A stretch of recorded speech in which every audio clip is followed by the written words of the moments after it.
biar gue sendiri yang ngabisin. Nah, karena saya masih ingat satu waktu saya mau berhasil untuk balas dendam ke papa saya.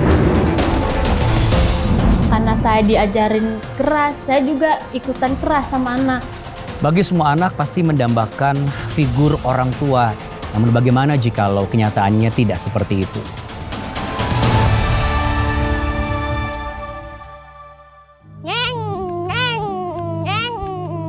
Waktu masih kecil, saya selalu lihat papa saya atau ayah saya itu sebagai seorang yang saya kurang kenal. Karena dia jarang di rumah, kalaupun dia di rumah, dia orangnya suka marah-marah di rumah.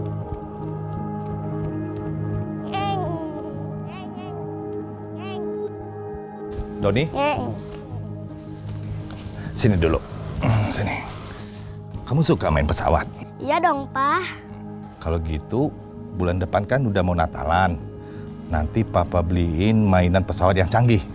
Nanti Papa taruh di bawah pohon Natal. Kamu mau nggak? Mau dong, Pak. Ya sabar ya sayang ya.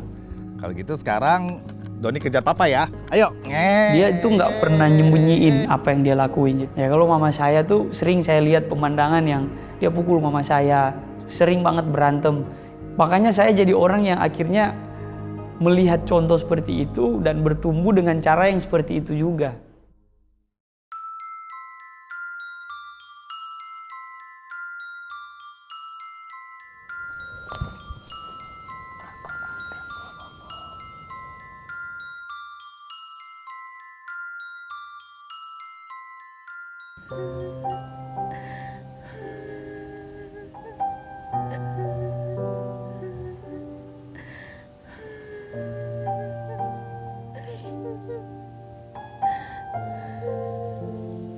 Mama kenapa? Waktu kita tahu ternyata papa saya udah punya wanita lain, itu berawal dari satu momen saya lihat mama saya, dia tuh duduk depan teras rumah sambil nangis.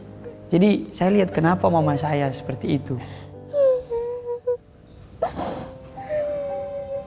Nah, ternyata seiring berjalannya waktu, mama saya ajak saya ke wartel waktu itu. Saya sempat nguping. Ternyata mama saya telepon ke perempuan itu.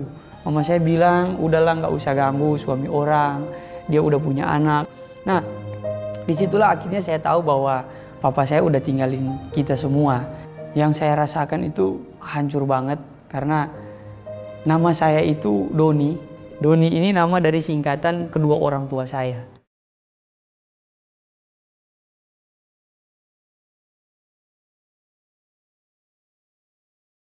Teman-teman saya keluarganya sempurna, saya enggak. Dan itulah titik saya di mana benar-benar jadi orang yang kecewa sama Tuhan. Waktu itu sebenarnya saya pengen banget merasakan gimana sih jalan sama papa yang manly, yang gentle gitu kan.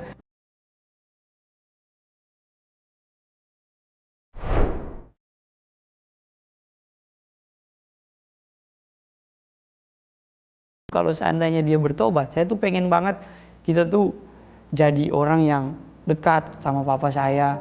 Saya pengen kita jalan bareng, kita bercanda bareng. Karena saya nggak pernah ngerasain gimana jalan sama papa saya, mancing atau apalah, terserah pokoknya bareng papa saya gitu.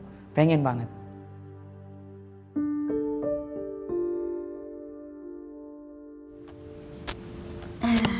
Anak mama cemberut aja. Mama punya hadiah loh buat kamu. Makasih, Mah. Iya, sama-sama. Sekalipun Coba saya kamu lihat. diprioritaskan sama mama saya nggak merasakan perlakuan dari seorang ayah dari kehidupan saya. Suka? Suka banget, Mah. Tetap saya merasa kurang, makanya sekalipun saya bergaul sama teman-teman, saya tetap nggak dapatin.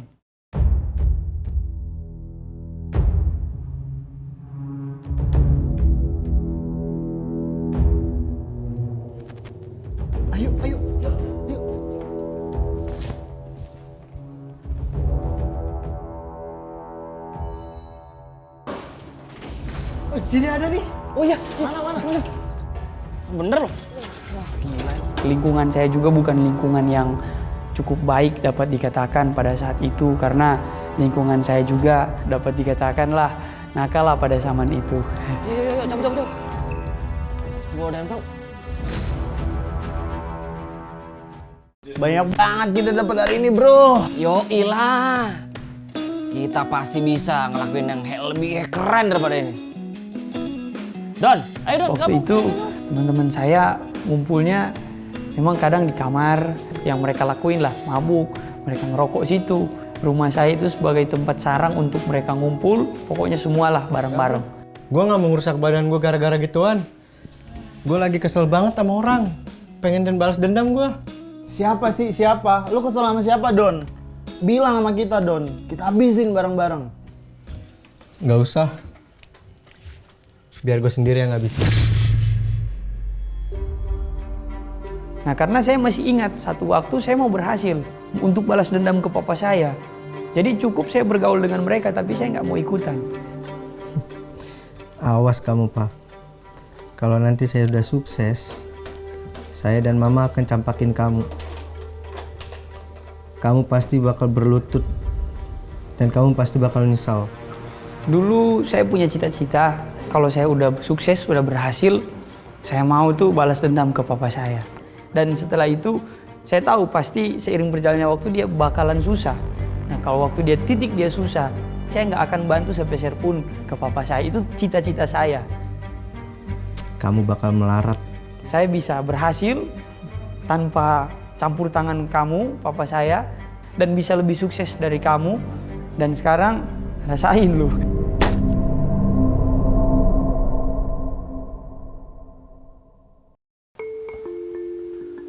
Sekarang kamu udah besar ya, Don? Gak usah sosok perhatian deh. Mau apa kamu kemari? Jadi gini, Don. Papa kesini mau minta maaf sama kamu dan juga sama mama kamu. Sekarang kerjaan Papa lagi mandek. Tempat tinggal Papa juga nggak nentu. Jadi Papa datang ke sini mau tinggal lagi sama kalian. Enak aja. Udah enak-enakan sama cewek lain. Terlantarin Doni sama Mama. Sekarang mau balik lagi ke sini. Pergi kamu pergi.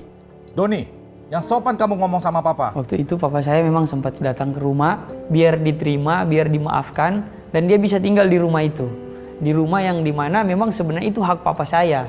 Tapi karena papa saya melakukan hal seperti itu, dia tinggalin kita, rumah itu jadi untuk kita, anak-anaknya. Orang kayak kamu gak perlu disopan-sopanin. Kurang ajar ya kamu ya? Apa? Aku nih, Bapak. Apa? Hah?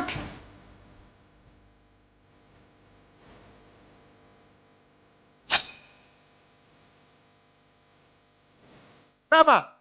Mau pukul? Saya maki dia, dan akhirnya kita pukul-pukulan waktu itu.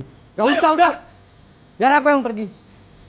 Saya gak sudi tinggal di rumah yang ada nama kamunya. Saya akhirnya lari dari rumah. Sekalipun rumah ini untuk kita, saya nggak akan tinggal di rumah ini.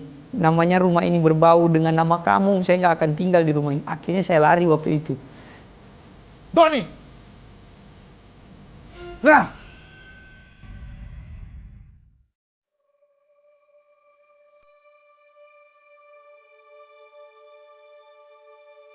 Nah, waktu malam itu saya keluar. Saya jalan, ketemu sama 2 orang teman saya yang itu. Akhirnya udah lama kan nggak ketemu, apa kabar? Dari mana lu? Hei Don, bro. Udah lama gak kelihatan, Don. Lagi banyak masalah gue. Aduh. Pas banget. Udah lah, ikut sama kita aja ya nggak sih? Bener. Kemana sih? Ada lah pokoknya. Ada ceweknya nggak? Pas banget itu, ayo. Yuk. Saya tanya, ada cewek-ceweknya nggak? Gitu. Mereka bilang, ada, ayo. Ternyata mereka tuh mau ngejebak saya, mau bawa saya ke tempat ibadah. Waktu sampai di tempat itu, saya lihat tuh ada kumpulan orang-orang di samping lapangan basket. Itu mereka lagi buat lingkaran. Pegang Alkitab semua. Mereka bilang, udahlah ayo kita join aja. Kita berdua nih baru mau bertobat, Don. Jadi kamu ikut aja bareng kita bertobat. Akhirnya saya duduk di situ. Ada sebuah ruang yang diciptakan oleh Allah untuk setiap manusia. Firman Tuhan memang masuk, saya terima, saya dengar. Ketua komsel waktu itu atau pemimpin komsel waktu itu, dia tuh bilang, mau nggak jadi hamba Tuhan? Waktu kelas 3 SMP, di situ saya pernah berdoa iseng ke Tuhan. Jadi bisa nggak saya main drum di gereja? Karena kayaknya kelihatan keren tuh Tuhan kalau main drum di gereja. Terus saya bilang, Tuhan, saya pengen deh cobain gimana punya teman-teman rohani, masuk pemuda remaja di gereja. Ketiga, saya bilang gini, Tuhan, bisa nggak Tuhan, saya punya komunitas rohani. Dan yang terakhir, Tuhan bisa nggak, saya pengen jadi pendeta kayak dia tuh Tuhan, keren kayaknya.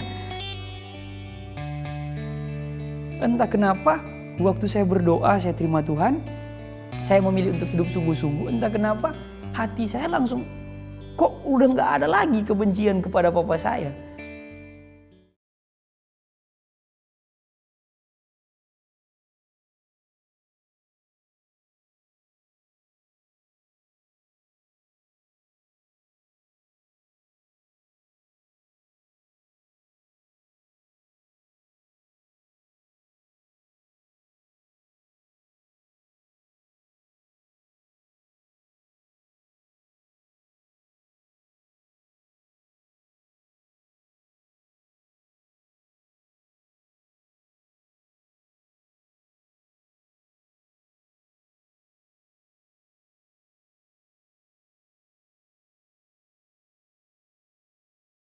Ya udah, kita udah biasa lagi, udah nggak ada lagi hal yang saya simpan. Dan memang hati saya udah lega, udah plong.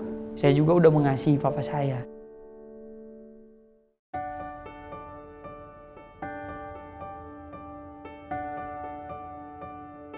Dalam menentukan masa depan saya waktu itu, langkah yang harus saya ambil kiri atau kanan nih. Jadi pilot atau jadi hamba Tuhan yang dalam tanda petik, pilot ini uang banyak, hamba Tuhan mulai dari nol.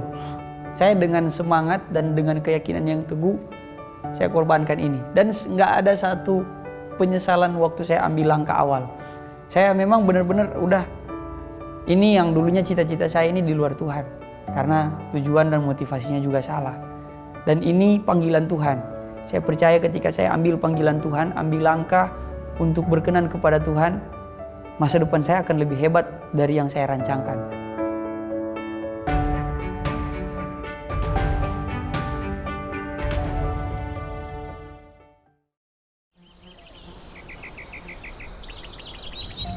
Wah, seru juga nih mancing sini ya. Iya. Kira, udah dapat. Iya, Tunggu. Dapat. Ayo, Satu, 2, 3. Ya. Lepas ya. Aduh. Coba lagi nih. Ini belum goyang nih. Mana? Dapat lagi ya? Ini ada lagi nih, Pak. Ini. Ayo, tunggu. Ini kayak ini pasti dapat gede nih. Pasti dapat gede nih tuh. Kan 1, 2, 3. Dodi. Kurang beruntung. Kok lolos lagi kan ya? Saya percaya cepat atau lambat papa saya juga akan dipulihkan oleh Tuhan. Doni, belum beruntung kita hari ini, Doni. Coba lagi, Doni.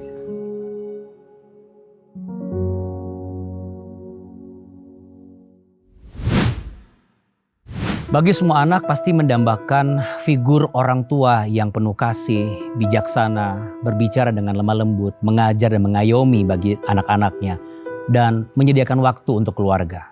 Namun bagaimana jikalau kenyataannya tidak seperti itu? Justru perilaku dan perlakuan kasar yang diterima, termasuk perkataan yang jahat. Kenapa nggak Baba kamu dari tadi disuruh Baba? Baba cepat sana. Baba itu mainan di depan nggak diberesin. Baba cepat, udah sore. Udah itu mainannya diberesin. Nama saya Asli Nagea. Saya itu punya karakter kasar sama anak, sering marah. Itu sebenarnya sih di luar kendali saya. Kadang-kadang rumah sudah saya beresin, sudah rapi, mereka pada pulang berantakan. Jadinya saya jadi bingung, bisa-bisa saya pukul.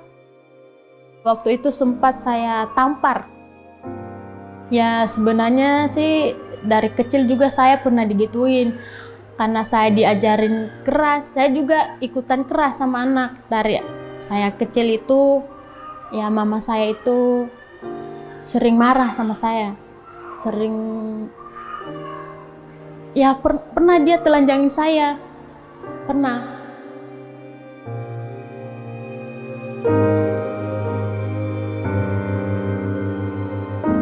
Ya Ya bertahun-tahun saya begitu. Saya menangis, saya sedih. Jadinya rasa sedih itu tetap masih di sini, saya simpan.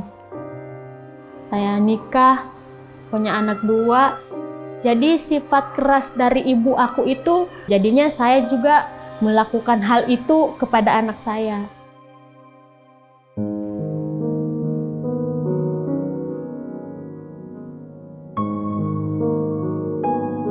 Nama anak saya pertama itu Aldwin Agustian Zega. Dia umur 5 tahun. Dia sekolah di Obor Bekat, Indonesia. Setiap hari saya mau ngantar dia ke sekolah, kalau pulang juga saya jemput. Ya, sewaktu-waktu ada kegiatan parents meeting di sekolah. Waktu itu kita para orang tua dipertontonkan suatu kisah nyata dari Solusi, di mana seorang anak diterlantarkan sama orang tua atau tidak diperdulikan oleh orang tuanya, sehingga anak itu hidup dengan pergaulan bebas. Dia narkoba. Saat itu saya jadi takut karena saya juga mendidik anak saya itu sama seperti yang saya tonton itu. Saya kasar sama anak saya kadang-kadang tidak peduli sama anak saya. Jadi dengan melihat video itu saya tersentuh, saya sedih. Sehingga saya minta didoakan pada guru-guru di sekolah supaya sifat kasar saya itu tidak berlarut-larut, tidak setiap hari. Pokoknya saya tidak mau anak saya seperti anak yang di kisah nyata itu. Saat itu saya didoakan oleh Miss, dan juga kata Miss, kamu harus melepaskan pengampunan. Kalau kamu tidak melepaskan pengampunan, rasa dendam itu Mas, yang kamu pendam itu tetap saja nanti kasar kepada anakmu. Yang membuat saya mengampuni orang tua itu karena ada firman Tuhan yang menguatkan saya bahwa kamu harus mengampuni orang yang bersalah kepada kamu, dan Bapamu yang di surga juga akan mengampuni engkau. Ya, kalau saya tidak mengampuni orang tua saya, berarti Bapa yang di surga juga tidak mengampuni saya. Makanya saya melepaskan semua apa yang saya rasakan pada saat masih kecil.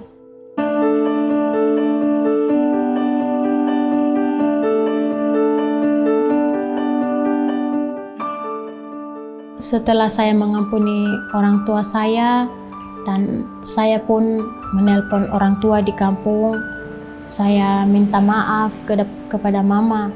Sebenarnya juga Mama bingung, ini kok kamu tiba-tiba minta maaf, padahal itu cerita masa lalu, masa kecil. Lah kenapa diungkit-ungkit? Akhirnya saya bercerita kepada Mama. Mama pun mengampuni saya. Dia bilang begini, sebenarnya sih nak, saya sudah mengampuni kamu dari dulu. Karena kamu sekarang mau minta maaf, ya saya maafin. Ya, setelah sampai di rumah, saya peluk anak saya, si Alvin. Saya minta maaf sambil menangis sama anak saya. Dia juga bingung kenapa Mama tiba-tiba minta maaf sama saya. Dan Adun juga mengampuni saya. Dia juga ikut terharu karena saya menangis. Iya Mama, gak apa-apa. Adun sudah memaafkan Mama. Setelah itu saya merasa lega banget. Kayak tadinya sudah diikat, ya itu rasanya kayak udah bebas gitu. Setelah saya melepaskan pengampunan dan saya juga telah minta maaf kepada anak saya, rasanya itu ada damai.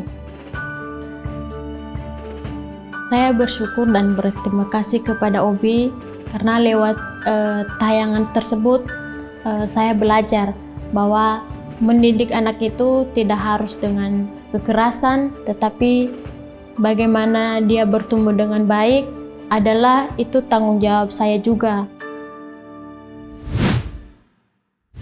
Jadi sebenarnya kalau kita punya orang tua yang katakanlah nggak ideal buat saya, firman Tuhan berkata, hormatilah ayah ibumu supaya lanjut umurmu di bumi dan baik keadaanmu. Kalau keadaan Anda sudah berumah tangga juga belum baik, Berarti problemnya adalah karena apa? Karena kita tidak menghormati orang tua kita. Dari 10 perintah Allah, 4 hukum pertama itu bicara mengenai bagaimana kita menghormati Allah yang tidak kelihatan. Lalu hukum pertama antara manusia dan manusia justru bukan jangan membunuh, jangan berzina, jangan mencuri.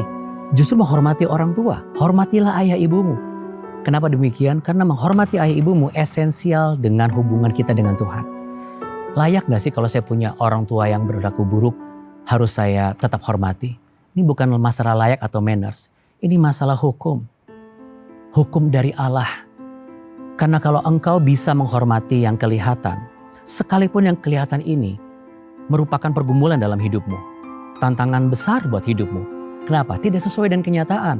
Bukankah itu sesuatu yang baik untuk menunjukkan kualitas kita seperti apa? Karena kalau semua orang menghormati orang tua yang baik, saya rasa bisa. Tapi untuk menghormati orang tua yang berperilaku buruk kepada kita, itu membutuhkan kasih yang besar. Membutuhkan satu ketulusan yang besar. Bagaimana dengan masa lalu yang buruk? Bagaimana dengan orang tua yang lari dari rumah? Apakah saya juga akan sama seperti mereka?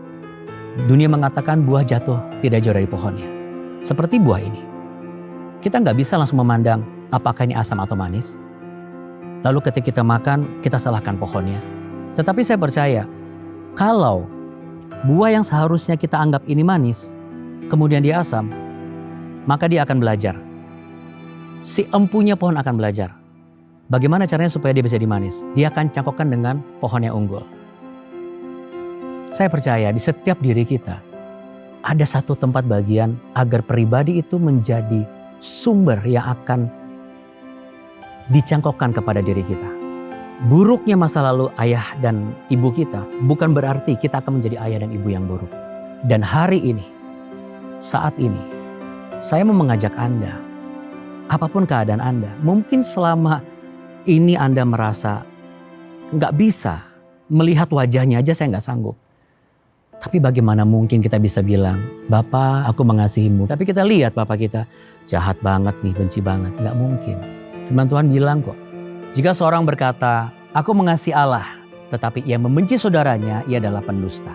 Sebab barang siapa tidak mengasihi saudaranya yang dilihatnya, bagaimana mungkin ia mengasihi Allah yang tidak dilihatnya?